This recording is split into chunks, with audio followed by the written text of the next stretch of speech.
amru ma'ruf nahiy munkar bu ibodat hisoblanadi.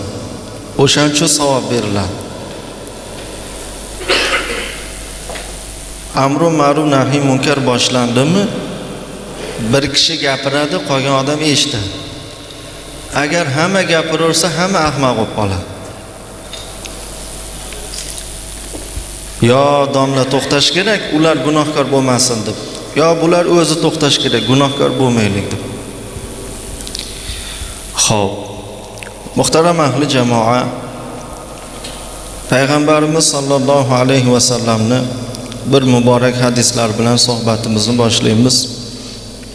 Aytgan ekanlarki, al-ulama warasatul anbiya degan ekanlar. Ya'ni olimlar payg'ambarlarning merosxo'rlaridir. Payg'ambarlar nima meros qoldirishdi? Mol-u dunyo meros qoldirishmadi. Faqatgina ilmni meros qilib qoldirishdi. Ana o'sha ilmni merosxo'rlari olimlar deyaptilar Payg'ambarimiz alayhissalom. Bu hadis bilan nima demoqchilar? Sahobalar payg'ambardan qanday qilib ilm o'rganib, har bir ish tepasida maslahatlashib ish qilishganga o'xshagan, meni ummatim ham olimlar bilan maslahatlashib keyin bir ish qilishsin. O'shanda adashmaydi demoqchilar. Ya'ni sahobalar bir ish tepasida bo'lib qolsa, yuringlar Rasulullohdan so'raymiz deyshar ekanda, xuddi o'shanga o'xshagan ummatim olimlardan so'rab ish qilishsin. Bu hadisning ma'nosi shu. O'shaning uchun boshqa hadisda aytayaptilarki, bu mikrofonda exosini o'chirib qo'ying. O'shaning uchun boshqa hadislarda aytayaptilarki, olim bilan zohidni o'rtasidagi daraja deyaptilar. Olimni bilamiz endi, olim. Zohid kim? Zohid mol dunyodan umuman muhabbatini uzgan, qalbini faqat Allohning muhabbatiga to'ldirgan, kunduzi ro'zador, kechasi tahajjud bilan vaqtini o'tkazadigan odamni zohid deymiz. Ya'ni eng taqvodor odam zohid odam bo'ladi. Ana o'sha zohid bilan olimni o'rtasidagi farq deyaptilar, daraja deyaptilar, 70 daraja deyaptilar Payg'ambarimiz alayhissalom. Demak, eng taqvodor menman deganimiz hozir o'rnimizdan tursak, bitta domla o'shanda 70 daraja ulug' bo'lar ekan. U daraja nima bilan o'lchanadi? Metr bilanmi yo litr bilanmi, gram bilanmi, qanday o'lchanadi desa, Payg'ambarimiz hadis davomida aytayaptilarki, o'sha 1 bilan 2, 2 bilan 3 qilib 70 gacha 70 ta daraja bo'lsa, har bir darajani orasida 70 yil eng chopag'onot ertaga chopsa, o'sha 1 bilan 2 ning masofasi bo'ladi. Shunday qilib 70 gacha qancha vaqt? Ana o'sha olimning maqomi shunaqa ulug' deyaptilar. Nimaga desa, chunki men degan taqvodor zohid odam ham o'zi uchun ibodat qiladi-da, roza tutsa ham o'zini saqlashlik uchun do'zaxdan ibodat qilsa ham, ammo olimlar kitobni xalq uchun o'qiydi. O'shaning uchun aytayaptilar, men degan 70 ta taqvodor validan bitta olim afzal deyaptilar Xudoning nazdida. Bu hadisni ham nimaga aytayaptilar? Ya'ni biror bir ish bo'layotgan bo'lsa, mana shunaqangi olimlardan so'rab ish qilaveringlar, o'shanda adashmaysizlar demoqchilar. Ammo muhtaram ahli jamoa, bugun bizning jamiyatimiz shunaqangi bir jamiyat barpo qilib qo'ydikki, ahli ilmlar faqat to'yda jinday suhbat qilishga, yo janozani o'tkazib berishga, yo o'g'limiz bilan qizimizning nikohini o'qib berishga kerak deb go'yo, boshqa payt kerak emas bo'lib qoldi. Hamma o'zi biladigan bo'lib qoldi. Ammo shariat hukmisiz ibodat qabohat deyiladi. Ya'ni biz o'zimiz nafsimiz bilan, aqlimiz bilan ibodat deb o'ylayveramiz, u ibodat bo'lmaydi agar shariat andozasiga mos kelmasa. U andozani bizga kim tushuntiradi? Xudoni ahli ilm degan bandalari tushuntiradi. O'shaning uchun Alloh bir oyatda aytgan ekan, Astagfirullah, yu'til hikmata man yasha. Ya'ni xohlagan odamimizga beramiz ilmda, hammaga ham beravermaymiz demoqchi Xudo. Qarang, payg'ambarlar insoniyatning ichidan qanday qilib bitta saralab tanlab olingan bo'lsa, olimlar ham insonlarning ichidan Xudo tomonidan tanlab olinar ekan. O'shani aytayapti. Xohlaganimga beraman ilmni deya, xohlaganimni olim qilaman. Hamma ham olim bo'lib ketavermaydi, hamma ham ahli ilm bo'lib qolavermaydi demoqchi Xudo. Yana boshqa oyatda aytayaptiki, fasalu ahla zikri in kuntum la ta'lamun deydi. Biladigan bandalarimdan so'ranglar, bilmagan bandalarim deyapti. Bilmaysizlarmi? Biladiganlardan so'ranglar deyapti Xudo. Mana shu hamma oyat hadislarda jamlasak nima ma'no chiqyapti? Biz olimlardan so'rab keyin ish qilishligimiz kerak. Faqat janozada, nikohda emas, boshqa paytlarda. Mana hozir bir ikkita misol keltiramizda, agar vijdonan qarasak, o'zimizni xato yo'lda yurganligimizni tushunamiz. Misol uchun, ichimizda shu yoshgacha uy oldi sotib qilgan odamlar bordir. Agar shular bir olim bilan maslahatlashib uyini sotmagan bo'lsa, o'sha odam albatta xato qilgan bo'lib chiqadi. Qanaqasiga desa, mana fiqhiy masala kitoblarimizda shunaqa masalalar borki, uy sotayotgan odam avval o'ng qo'shnisini chaqirib so'rashlik kerak. Falonchi, Eshmat, shu uyimda olmaysizmi? Shuncha yil qo'shni bo'ldik. $50,000 sotmoqchiman misol uchun. Eshmat, yo'q, olmayman, kerak emas dedimi? Endi Toshmatni oldiga kiradi chap qo'shnisiga. Siz olmaysizmi? Bu ham olmasa ro'para qo'shni, to'ralar tarafni qo'shnini ogohlantirib qo'yadi. Agar u odam Allohdan qo'rqsa, shariatga amal qilaman desa, o'zim deyim, xohlasam sotaman. Oxirat kerak emas degan odamga bu narsa qizig'i yo'q. Ammo Xudodan qo'rqaman. Har bir bosgan qadamimga Xudoning oldida javob berishimni o'ylayman degan odam mana shu masalaga amal qilishlik kerak. Buni Shufa bobida o'rgatadi fiqhiy masala kitoblarimizda. Xo'p, aytaylik, birov shunga amal qilmasa sotib yoribdi endi. Umuman Namanganlik boshqa odamga mana shu 6 ariqli odam uyini sotib yoribdi. Endi shariat bo'yicha buni masalasi qanday bo'ladi desa, o'sha qo'shnisi, ya'ni hali o'ng qo'shnisi yo chap qo'shnisi qoziga borib, qozi domla, mana shariat hukmiga amal qilmadi. Bizdan beso'roq uyni birovlarga sotib yordi. Bizni ham qo'limizda pul bor edi. Ogohlantirsa biz olar edik desa, qozi nima qiladi? O'sha uyni sotib olganni ham, sotganni ham, qo'shnini ham uchovini qozixonaga jamlab, sotib olgan odamni nech pulga sotding deydi. Faloncha mingga. Qo'shnisidan o'sha pulni olib sotib olgan odamni qo'lga beradi deb uyni bularga bo'shatib bergin deydi. Bu shariat hukmi bu. Bu qo'shnichilik haqqi bu. Rasululloh sallallohu alayhi vasallam aytgan ekanlar, Jabroil alayhissalom qo'shnichilik haqida juda ham ko'p vasiyatlar qilaverdilar. Bir oy faqat qo'shnichilik haqida vasiyat qilgan ekanlar Jabroil alayhissalom. Shunda payg'ambarimiz aytgan ekanlarki, bu ketishda musulmon odam o'lsa qo'shni ham meros olarmikan deb o'ylab qolganman degan ekanlar. Qarang, biz uyimizni ham agar Xudodan qo'rqsak, to'ralar qo'shni ogohlantirmasa sotib ola olmaymiz. Bu shariat qonuni bu. Xo'p, to'ralar qo'shni ham olmayman debdi. Begona bir yerdan xaridor kelib qoldi, olaman deyapti. Endi sotib olaveramizmi? Yo'q. Yana bitta ish bor. Qanaqa ish bor desa, undan so'raymiz. Bizni hovlimizda siz nima ish qilmoqchisiz? Nima sababdan olyapsiz? Yashaysizmi yo boshqa ish qilasizmi? Aytaylik, xaridor odam aytsa, hovlingiz 13 sotik ekan, katta yer ekan, shunaqa molxona kerak edi bizga. Uyingizni butkul buzib tashlaymizda, o'rniga katta molxona solamiz. Yarimiga uni spir zavodi atalasini to'kib, o'shani sasdi mol boqamiz, o'shancha olyapmiz desa, endi to'xtang bo'lmasa qo'shnilardan so'raydi endi. Qo'shnilar chaqirib, men uyimni falonchiga sotmoqchi edim, u molxona qilar ekan, yo cho'chqaxona qilar ekan, yo it boqar ekan, boshqa qilar ekan, juda sassiq yo tovuq ferma qilar ekan. Shunga sizlar nima deysizlar deb agar u Xudodan qo'rqsa qo'shnilardan so'raydi. Qo'shnilar, ha endi uy o'zingizniki, tahsil xohlasangiz sotavering, puli ma'qul kelgan bo'lsa olaversin desa, ana endi sotaverasiz. Agar qo'shnilar falonchi unday qilmang, bu kechasi juda sassiydi, yozda kunduzi bilan o'tirib bo'lmaydi, u spir zavodi atalar sassiq bo'ladi. Qo'yinjinda sabr qilib turavering, boshqa odam kelib qolar desa, ana endi sotmay sabr qiladi u. Qo'shnichilik haqqini beraman desa. Qarang, biz mana shu masalalarni yettiqlab tushimizni ham ko'rmaymiz. Nimaga? Chunki biz domlalardan so'ramaymiz, uyimda xohlasam sotaman deymiz.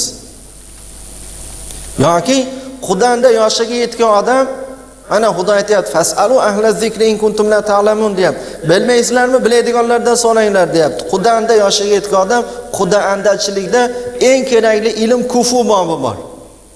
Bu ham fiqh kitoblarimizda turibdi, mana Hidoyada ham bor, hammasida bor. Muxtasarda ham bor, matnlarda kufu bobi bor, tenglik bobi. Buni ham biz bugun birorta ahli ilmdan so'rab o'tirmaymiz. To'yni belgilab bo'lganimizdan keyin domlani bor vaqtini bilchi, to'yga kelib ma'ruza qilib berar, qorini ham chaqir Qur'on o'qib berar deymiz.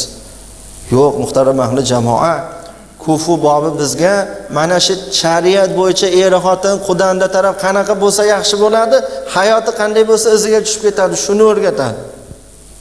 Bugun bitta mana shu ilmni domlalardan so'ramay qo'ydik, ajrimning soni ko'payib ketdi.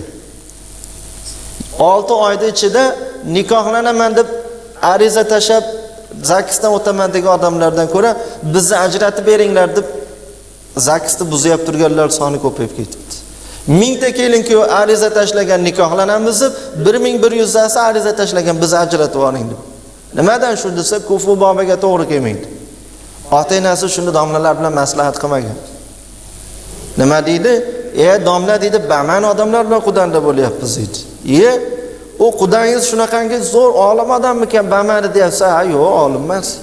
Yo biror bir fanda doktormi, katta professormi bamani odam deyapsa, yo'q, unaqa emas. Qanaqasa palonchi boylardan, palondaqa metan zavodlari bor, shunaqa. Bugun odamlar boyligiga qarab bamani Xudo deydirgan bo'lib qopti. Bamani degani o'zi nima degani? Bamani degani ma'naviyatlik degani. Ma'naviyatlik degani o'zi nima degani desa, ma'no so'zidan olingan arablardan ma'no degani maqsad degani. Ya'ni ilm o'rganib o'sha ilmni qonun qoidasiga amal qilgan holatda Allohning roziligiga yetaman deb safarbar bo'lgan odamni ma'naviyatli odam deydi. Shu ilm tarafi bilan borib Allohga yetaman degan odam ma'naviyatli odam bo'ladi. Ana o'sha bama'ni odam bo'ladi. Biz bugun shu kufu babini domlalardan so'ramadik, qizlarimiz, o'g'illarimiz tez ajrashib ketib qolyapti. Nimaga? Bir-biriga to'g'ri kelmaydi. Mana kitoblarimizda nima deyapti? Aytayaptiki, molni tuyog'ini kalla go'shtini qaynatib, xalates qilib, tuyoq qilib bozorda sotadigan odamlar bor. No'xatlarni oldiga qo'yib sotadi boshqa. Mana shunaqangi tuyoq qaynatib sotadigan odam deyapti. Mushkambar sotuvchini qiziga sovchi bo'lib kelmasin, ikkovi Xudoanda bo'lmay qo'yaversin deydi. Nimaga desa, mushkambarchining qizi doim shirin hidda yashagan, pardasidan ham, gilamidan ham, devoridan ham mushkambarning hidi kelib ketgan bo'ladi. Ha bu tuyoq furushlikdan tuyoqning hidi urib ketgan bo'ladi. O'ziga bilinmaydi, har kuni shu ish. Ovqatiga ham tuyoqni yog'dan qo'shib yuboradi, boshqasiga. Ana endi u kelin kelgandan keyin oltagarchilik qilsa, bular buni sig'dirmaydi buni. Ovqat yegim kelmayapti, yog'i boshqacha ekan. Mana hid yoqmayapti deb turaversa, hamma tilni biriktiradi. Biz halol shuni orqasida ichilik qilsak, oltagarchilikni uyingda qilasan deb kelinni haydab yuboradi. Ular nikohi buzilib qoladi. Yo o'ta ham juda ham boy odam deydi, juda ham kambag'al odam bilan Xudoanda bo'lmas. Ikkovi bir-biriga tengmas deydi. Nimaga desa, tasavvur qiling, kelin taraf o'ta boy, kuyov taraf o'ta qashshoq. Endi o'rtada nizo chiqishni boshlaydi. Kelin aytadi, unaqa yegim kelyapti, bunaqa yegim kelyapti. Kondisioner qo'yib bering, havo isib ketdi. Biz uyimizda koridorgacha kondisioner turar edi. Ha, endi sekin-sekin qilamiz desa, yo'q bo'lmasa dadamga aytaman, akamga aytaman, tashab ketadi. Endi kelin tarafdan narsa kelishni boshlagandan keyin nima bo'ladi desa, yegan og'iz uyalarda erkak taraf tili qisilib boraveradi-da. Minib yurgan mashinasi ham qaynataniki, yegan noni ham qaynataniki, yashagan uyi ham qaynataniki bo'lgandan keyin endi nima bo'ladi? Oilani boshlig'i, boshqaruvi sekin-sekin xotinning qo'liga o'tishni boshlaydi. Payg'ambarimiz alayhisalom nima deganlar? Boshqaruv ayollarning qo'liga o'tsa, yer ustidan yer osti sizlar uchun afzal deganlar. Ya'ni oilani xotin kishi boshqaryaptimi, u oilani erkagini o'lgani yaxshi ekanda. Jamiyat mana shunday qilib izdan chiqadi. Agar g'urur o'yg'anib qolsa, javobini berib yuboradi. Bo'ldi deydi, boyda qiziga biz kuchimiz yetmas ekan, buni talablarni, biz maqsadlarni nima qila olmayapmiz deb javobini berib yuboradi. Boshqa yo'li yo'q. Yoki juda ham dindor oila, biz yevropeyskiy oilamizga jiddiy yubka kiyadigan qizni kelin qilmaydi. Ikkovi bir-biriga teng emas. Nimaga? Ertaga uni kelin qilib olib kelgandan keyin qaynana o'rangan, qaynisingil o'rangan, xola amma hamma o'rangan, bir yerga mehmonga borsa hali kelin yarim qari yubka bilan borib tursa, bular uni olib yura olmaydi ertalar. Yo u o'ranadi yo ketadi. Bu xonadondan yashalmaydi ish qilib.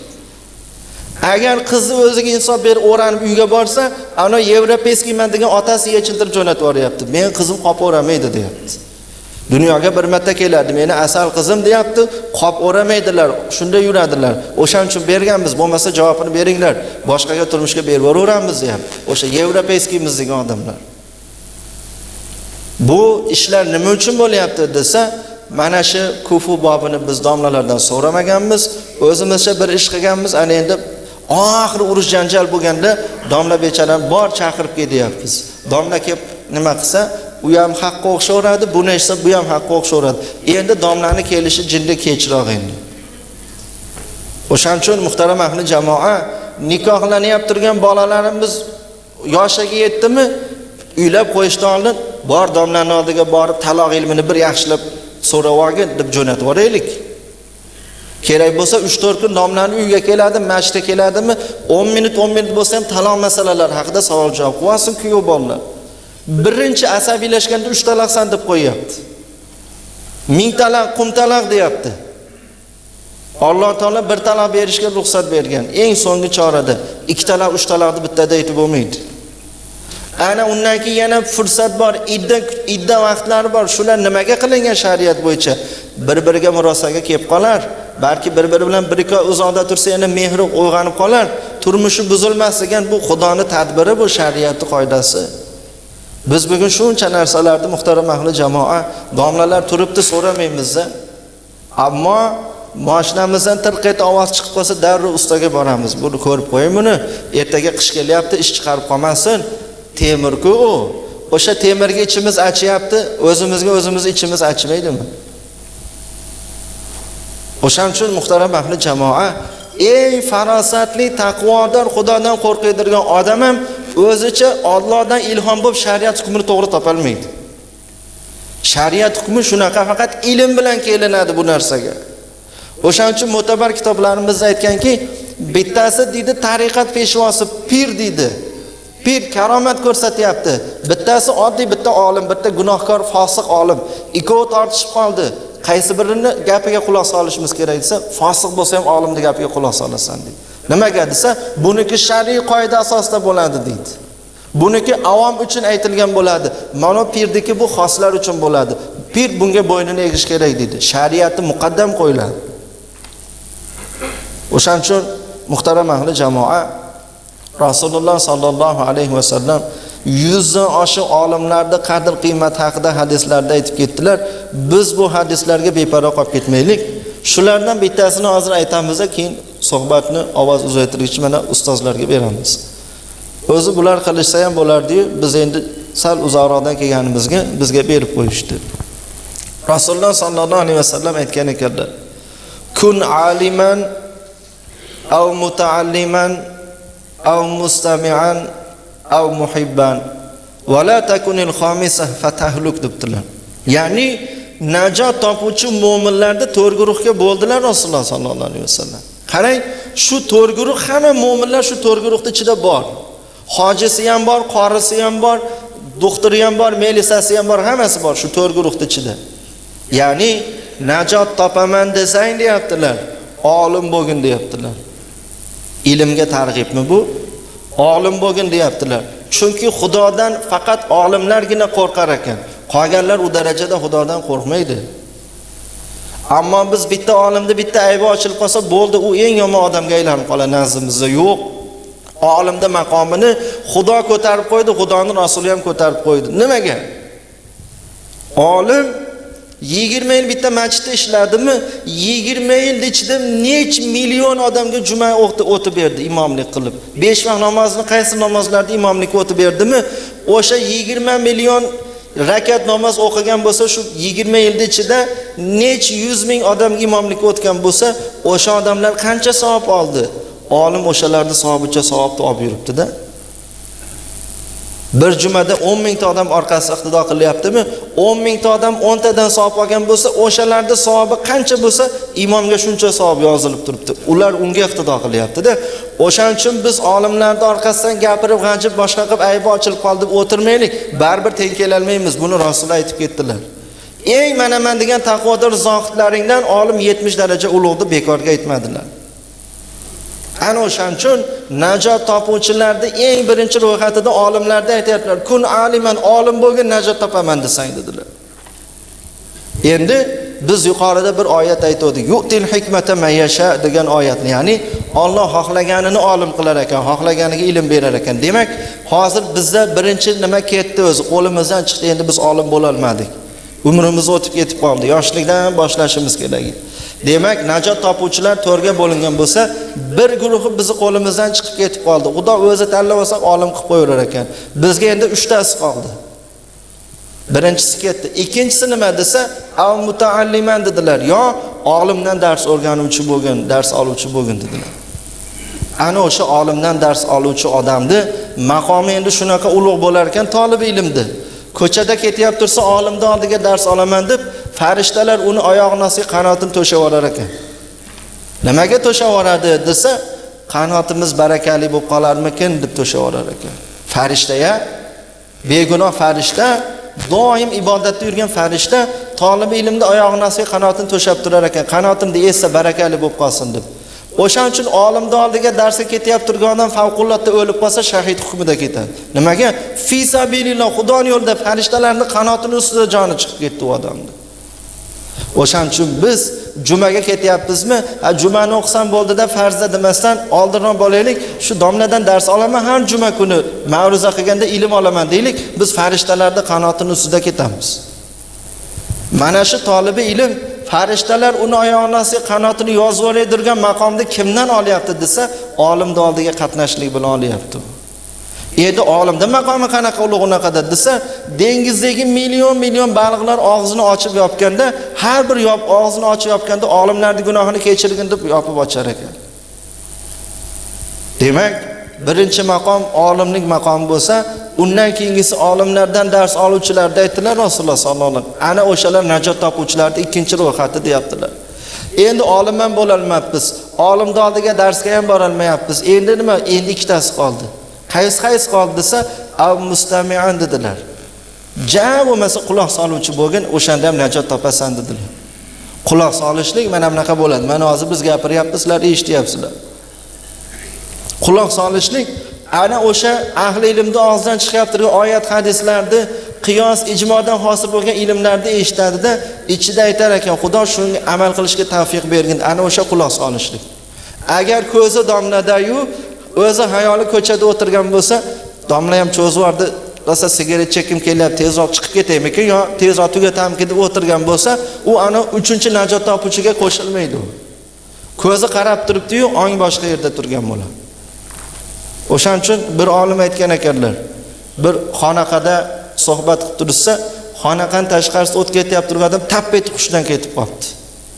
Ichkarida o'tirganlar domlani eshityapti-yu, ko'chada o't ketyapti turgan odam hushidan ketib qoldi. Domlani gapini qattiqligidan. O'shanda haligi olim aytgan ekanlarki, hozuru g'oyiblar g'ofil, g'oyibu xushyorlar g'olib degan ekanlar. Ya'ni hozir bo'lib o'tiradi-yu, fikri boshqa yerda, xuddi g'oyib yo'q odamda o'tiradim, u odam g'ofil odam deyaptilar. Ammo uzoqroqda o'tirsam xushyormi, ahli ilm nima deyap turganda o'qib olib o'shani mag'zini chaqyapti, u odam g'olib deyaptilar. Biz ana o'shanaqangi o'tirsak, biz o'sha av mustamiyanga kiramiz. Ya'ni eshitib qo'yarish emas, uni amalini ham tavfiqini qilib Allohdan so'rashligimiz kerak. Endi eshitalmayapmiz ekan, vaqtimiz ham bo'lmayapti ekan. Olim ham bo'la olmayapmiz, olimdan dars ham ola olmayapmiz, quloq ham sola olmay ishimizdan kela olmayapmiz. Endi nima bo'lsa, hech yo'q, 4-chisi qoldi endi. 4-chisi av muhibban dedilar. Hech bo'lmasa ahli ilmlarga muhabbatli bo'lgan dedilar. Muhabbatli odam nima qiladi ahli ilmlarga? Biror yerda biror domlani birov g'ajisa, "O'y" deydi, "Ovozingni o'chir" deydi. "San" deydi, O'lib qolsang dedi, hech kimga qizig'ing yo'q dedi. Ha bitta odam o'tda bor ko'mib kelaveramiz. Ammo olimda o'lishi, olamda o'lishi dedilar Rasululloh sallallohu alayhi vasallam. Bular o'lib qolsa, ertaga biz masalani kimdan so'raymiz? Sen aytasan, men otang tirilib kelib aytadi, kimdan so'raymiz? Aytchi deb haligi odamni og'ziga uradi u odam. O'chir dedi, gapirma domlalardi dedi. Ana o'sha av muhibban. Mana shunaqa qilsang ham najot topaverasan deyaptilar payg'ambarimiz alayhisalom. Nimaga? Al mar'u ma'a man ahabba degan hadis borda, kishi kimga muhabbatli bo'lsa, o'shalar bilan birga bo'ladi degan. Endi to'ralasi ham bo'la olmasang, endi 5-chisi bo'lib qolasan-da, unda halokatga uchraysan deyaptilar. 5-chisi qaysi desa, olim emas. Olimdan dars ham olmaydi. Biror ma'ruza qilsa quloq ham solmaydi. Olimlarni yaxshi ham ko'rmaydi, faqat yomon ko'radi. Qo'ydi domlalarni ko'ryapmiz deydi. Qo'y gapirma, domlalarni ko'ryapmiz, namozxonlarni ko'ryapmiz. Ana o'sha 5-chisi bo'lib qolma, halokatga uchraysan dedilar. U halokat degani to'g'ri kelib avariya bo'lib, juvonmak bo'lib o'lib ketadi degan ma'noda emas, qalbi o'lib qoladi u odam. Qalbi o'ladida shariat ahkomlariga amal qilmaydi. Shariatni mazah qilib hayot kechirib, iymonsiz bo'lib o'tib ketib qoladi. Qalbi o'lgan odam nima bo'ladi desa, ana yerda bir olim ma'ruza qilyapti ekan desa, dedi undan ko'ra dedi, mana artistlarning ashullasini eshitgan, mana shunda mazza qilasan dedi. Biror yerda azon chaqirilib turgan bo'lsa, dedi shular dedi kalonkada chaqirmay o'zicha chaqirib qo'ysa bo'lmaymi-kan? Eshakni hangrasiga o'xshab biz bomdodda uyg'otib yuboryapti dedi. Chunki masala eshitmaganda. Endi shu gapi bilan dindan ham chiqib ketib qolaveradi. Chunki aqoid kitoblarimizda Allohni ash'orlarni mazah qilgan odam kufrda ketadi deyilgan. Agar kalima qaytar tavba qilmasa. Azonda bir eshakni hangrashiga o'xshasa iymonsiz bo'lib qolaveradi. Yo araqni olib turib bu obi zamzam qani bismillah deb ichsa, obi zamzam ham dinda ash'origa kirganda o'shandan iymonsiz bo'lib qolaveradi. Ana u odamning qalbi o'lganligi shu. Umrining oxirida kalima esidan chiqib qoladi, kalima qaytarilmay qoladi. Ana shu 5-chisi bo'lib qolmagin deyaptilar. Bu yerda agar hozir yaxshilab tushungan bo'lsak, hamma gap ilm haqida ketyapti. O'shaning uchun muhtaram ahli jamoa, biz nima ish qilishimizdan qat'iy nazar ahli ilmlardan so'rab qilaveraylik. Mabodo adash fatvo bergan bo'lsam, gunohiga o'zi javob berasiz, javob bermaysiz. Domla qiyomat kuni aytasiz, domla, biz sizni olim odam deb o'ylaganmiz, ahli ilm deb o'ylaganmiz, turishingizdan shunaqa ko'rinardingiz. Endi kimdan so'raymiz? Sizdan so'raganmiz. Fatvo noto'g'ri ekan, Allohga siz javob bering deb siz qutulasiz, domla javob beradi. Domla mujtahidlarning fatvosiga qarab fatvo bergan bo'lsa, o'sha mujtahidlarga aytadi. Siz Allohning do'sti edingiz, mujtahidingiz, biz sizning mazhabingiz edik, siz javob berasiz. Mana shunday qilib yukimiz yengillaydi. Mana yaqinda Qurbon hayit o'tdi. Biz bilan umraga borgan sherigimiz Zoirjon aka degan hoji akadan so'radim. Hoji aka, siz shuncha qo'ylarda sotib yuboryapsiz, buni ilmini o'rganib oling. Odamlar kelib qo'ydi berib turing, keyin pulini beraman desa, berib yubormang, qurbonlik bo'lmaydi desa, Asonxon nechtasi olib ketib bo'ldi dedi. Nima deb olib ketdi desam, qo'yingizni olib borib so'yamizda, necha kilo go'sht chiqsa o'shani yozib qo'yamiz, keyin ko'rishganda o'sha kilosiga qarab pulini berib ketamiz dedi. Uni qurbonlik bo'lmadi endi u odam. Magazinda go'shtiga pul to'lagan bilan barobar bo'lib qoladi. Uni tirigicha taroziga qo'yib 50 kilo qo'yakan deb 50 kiloga pul berib qo'ydi olib borib so'yganda bo'laveradi. Ammo so'yib bo'lgandan keyin endi kiloga qarab pul beraman desa, endi qurbonlik bo'lmaydi. Vaholanki u odam qurbonlik qildim, bo'ynimdagi vojib soqit bo'ldi deb ketdi u odam. Qabul bo'lmaydi. Rosa yalinsa ham qabul bo'lmaydi. Xudo gunohini kechirsa kechiradi, lekin ibodat maqomiga ko'tarilmaydi u narsa. Nimaga? Ibodat chegarasiga kirishlik uchun shart shamoyillar bor. O'sha shart bajarilmasa ibodat bo'lmaydi. Mana bitta misol. Namoz bo'lishlik uchun qancha shartlar bor? Avvalambor vaqt kirgan bo'lsin. 12:30da peshinda vaqt kirsa, 11da o'qisangiz peshin bo'lmaydi-yu. 1000 yalinib yorvorsangiz ham peshin bo'lmaydi u. Vaqt kiribdi, endi nima bo'lsinsa, endi qiblaga yuzlangan holatda bo'lsin odam, namoz o'qiyapti turgan odam. Usti-boshi najosatdan xoli bo'lsin. Qoyim bo'lib turgan oyog'ini osti najosatdan xoli bo'lsin. O'zi badani ham tahoratlik bo'lsin. Eng kamida farz bajo bo'ladigan darajada 3 oyat yoddan bilsin u odam namoz bo'lishlik uchun. Mana shunday shartlari bor. Mana shu shartlar jamlanmasa namoz bo'lmay turaveradi-da. Biz o'ylayapmizki, Xudo qabul qilsa qilaveradi. Hajimiz ham haj bo'lmaydi kerak bo'lsa. Agar biz shariat andozasiga solmagan bo'lsak ibodatimizni. Bugun odamlar hajga boryapti, umraga boryapti, ahli ilmlardan so'ragani yo'q. Borib kelib bo'lgandan keyin kampilik, oq shalvar, oq paypoq, oq kavush, oq yaktak qilib, keyin domlani oldiga kelib, "Domla, biz ham borib keldik, keyin bag'rimga bosib qo'y." Bo'ldi, endi kerak emas u. Endi domla uyga borib duo qilish ham kerak emas. Nimaga? Chunki nech ming odam nuqson bilan borib kelib bo'ldi. Ba'zi birlar 50 boshi bor-ku dedi. 50 boshlarda ko'pi o'zi hali ayniqsa buni ko'chadagi tur firmalarida 50 boshlari muallim sonidan o'talmayapti savol bersa. Muallimi soni domlalarni uxlab yotganda cho'ntagidan tushib qolgan kitob. Shundan o'talmaydi u ko'chani 50 boshlar. Biz o'shalarga ishonib ibodat qilib keldim deyapmiz. Mana bitta nuqsonimizni aytaman, shu bilan suhbat tugaydi. Agar cho'zilib ketayotib turgan bo'lsa, ma'zur tutasizlar. O'sha hajga, umraga borgan odam Baytullohga kiradi, Masjidul Harom hududi. O'sha Masjidul Harom deb nimaga aytiladi? Ya'ni ko'chada harom bo'lmagan ishlar ham bu hududda ichida harom degan, o'shancha Masjidul Harom. Demak, ko'chada qilinadigan oddiy ishlar u yerda harom ekan, ko'p ishlarimiz. Misol uchun, ko'chada bir ovchi miltig'ini ko'tarib ketyapti-da, mana shu yerdan qush uchib o'tdimi, ovlamoqchi edim desa, "Ha, hozir uchib o'tib ketdi" desak, bu harom emas. Ammo Masjidul Haromda hududida, "Ha, o'tib ketdi" desak ham shu ham harom. Ovchi bilan bir xil ish qilgan bo'lib qolamiz-da. Yo biz nima demoqchi edik? O'sha haramda hududida Baytullohning burchagida Hajar Asvad bor, qora tosh. Ana o'sha qora toshning hukmi nima? Uni nima uchun o'pamiz? U o'zi haj, umrani ichida biror bir ahkomi, shuni biz domlalardan so'rab olmaymiz-da. O'shancha shayton bizni shunday vasvasa qilyaptiki, "Eshmat" deyapti. Endi deyapti, bir marta borarsan, qaytib bormassan, belingni mahkam bog'laganda nima qilib bo'lsa ham o'sha teshikka kallangda tiqib o'pib kelgin. Ertaga marosimda o'tirganda odamlar so'raydi, "Sen ham yetib boraldingmi? Hammaga nasib qilmas ekan, nima bo'ldi, kallangni tiqaldingmi? Falonchi tiqalmabdi" desa, bo'shashib, dami chiqqan to'pga o'xshab, "Yo'q, men ham boralman" deysanmi? Yo'q, unaqasi ketmaydi. Belingni mahkam bog'la, nima qilib bo'lsa o'sha yerga kallangda tiq deyapti-da. Ana o'shaning uchun Baytullohga borganlar uloqqa borgan polvon bilan bir xil niyatda. Kiryapti, nima qilib bo'lsa o'sha yerga boraman, kallam tiqaman deyapti. Baribir kallam tiqaman deyapti. Ana o'sha maqsad, ya'ni riyo, ujubni amalga oshiraman deb nechta mo'min muslimalarni aqaytargan, baqaytargan, ustida o'mbaloq ochgan, hali salomni to'g'ri bermay yugurib borib o'shanga kallam tiqaman deyapti. O'sha atrofda bo'layotib turgan ishlar, birovga ozor berish, itarish, bosish, yiqitish hammasi harom ishlar hisoblanadi. Biz o'shaning uchun uni sunnati nima o'zi? Rasulullohning siyratlari nima, shuni biz so'rab olaylik. 2 daqiqada domla tushuntirib beradi. Rasulullohning siyratlari Hajar Aswadning ro'parasiga kelardilar. Sahobalar 3-4talar o'sha yerda turib o'pyaptilarmi? O'zlarini orqaga tortib, kaftlarini o'pib, muborak kaftlarini Hajar Aswadning maqomiga ko'tarib, o'pib yana birinchi tavof qilaverardilar.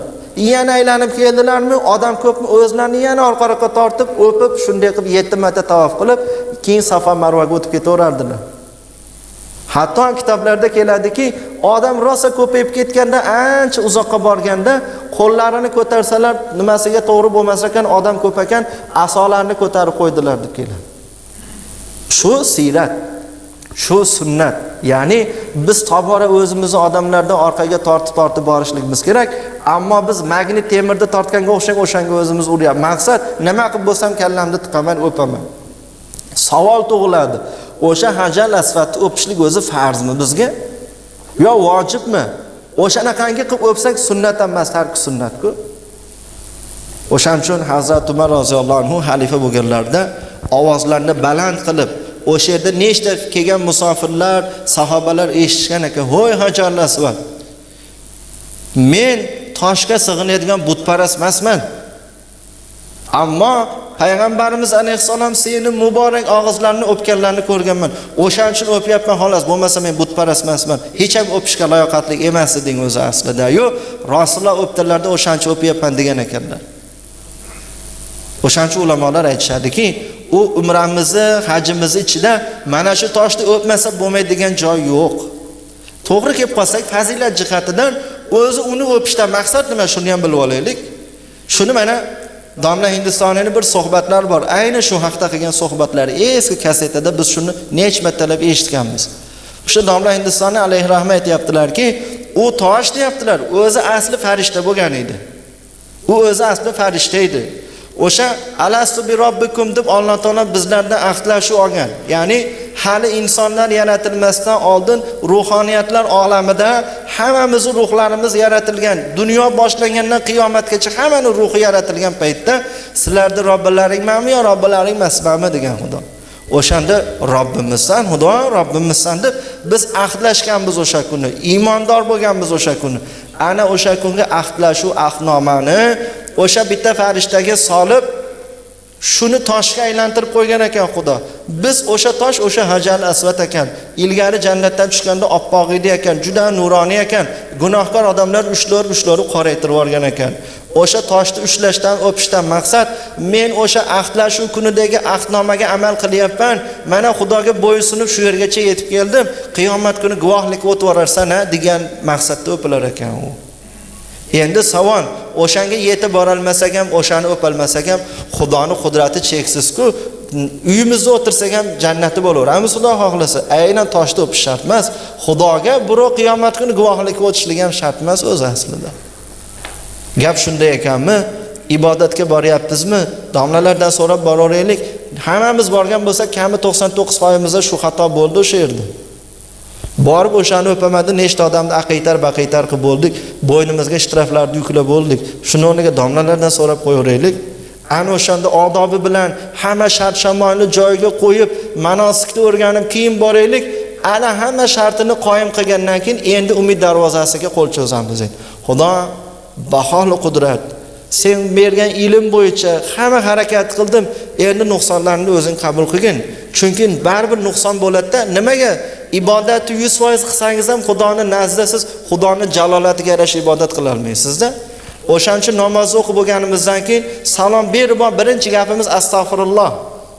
Nimaga astag'firulloh deyardilar Rasululloh? Nimaga shu bizga sunnat bo'ldi desa, Xudoning jalolatiga yarasha sajda qila olmadik. Xudoning jalolatiga yarasha ruku qila olmadik. Xudoning jalolatiga yarasha namozni qoyim qila olmadik. Ming olim bo'lsa ham o'shaning uchun astag'firulloh, Xudo o'zing kechirgin deb namozni oxirida shu gapni o'shaning uchun aytamiz. Gap shunday ekanmi? Domlalar tirigu, qirilib ketgan domlalardan so'rab ish qilaveraylik.